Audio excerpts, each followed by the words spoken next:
Dothraki are a bit of a cross between the Mongols and some of the Native American tribes. They're a horse people. They live in these great, vast grass plains, and they make a living by conquering other people. For them, warfare is everything.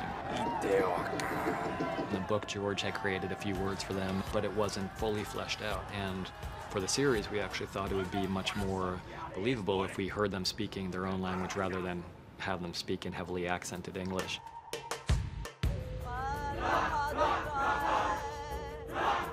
We really felt the only way it would work is if there was a real language.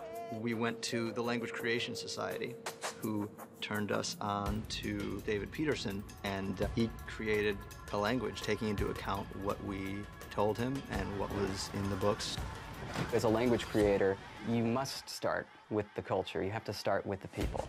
You piece together what their life is, and little by little, you build up vocabulary that kind of reflects their worldview and their world. What might their values be like? What do they see the world as? What's important? What's not important? Sejora, I don't know how to say thank you in Dothraki. There is no word for thank you in Dothraki. From there, it was fleshing out the rest of the grammar bit by bit, adding more words. I created a lot of vocabulary well before I translated any of the scripts for the first season.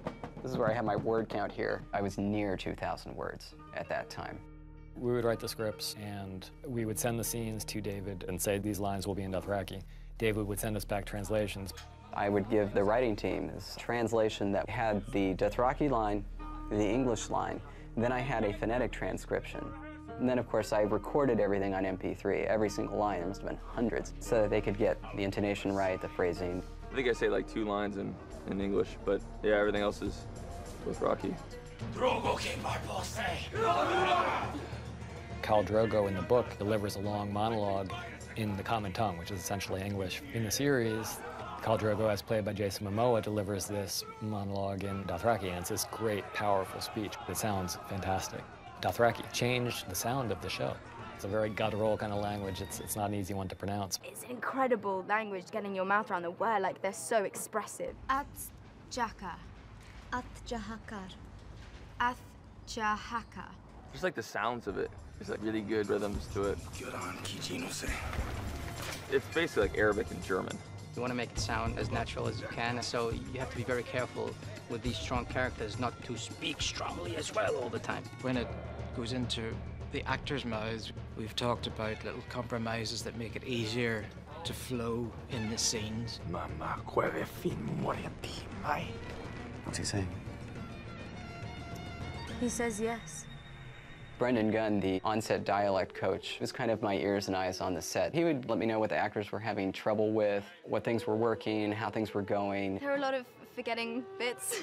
There are a lot of bits, so they kind of just, they float out your head. The actors are learning phonetically by listening to CDs and MP3s. Just try to memorize it and try to memorize it, and once you recite it all the time, then you got to figure out what you're saying in English. Then they are reading the English and trying to map the emotion of the English onto the Dothraki. You learn the lines in English. You want to know how you want to play the scene. Once you know that, then you learn the lines phonetically, and then you translate them into the moods and sounds and the intentions that you've made on the English. Put the subtext underneath. So really, your lines, your English lines, are underneath as well. So then you manage to sort of put that over the top. It's kind of an interesting process to learn something that's not necessarily what you're saying. Drogo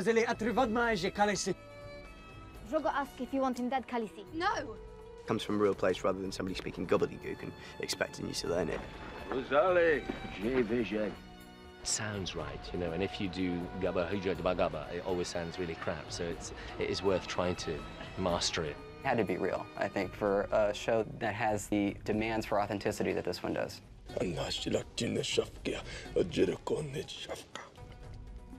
I really had free rein to just expand the language, explore the culture, and to fill in the blanks as I saw fit, based on both my understanding what was going on in the series and everything I'd read from the books. Você adora me. Throne. There is no word for throne in Dothraki. Throne. Ador finan Khal. Just by watching the show, people are going to be able to take and use the language. It's going to be right there. Someone will translate Hamlet into Dothraki. It's just a lovely other way of kind of expressing yourself, really. villageros e voi.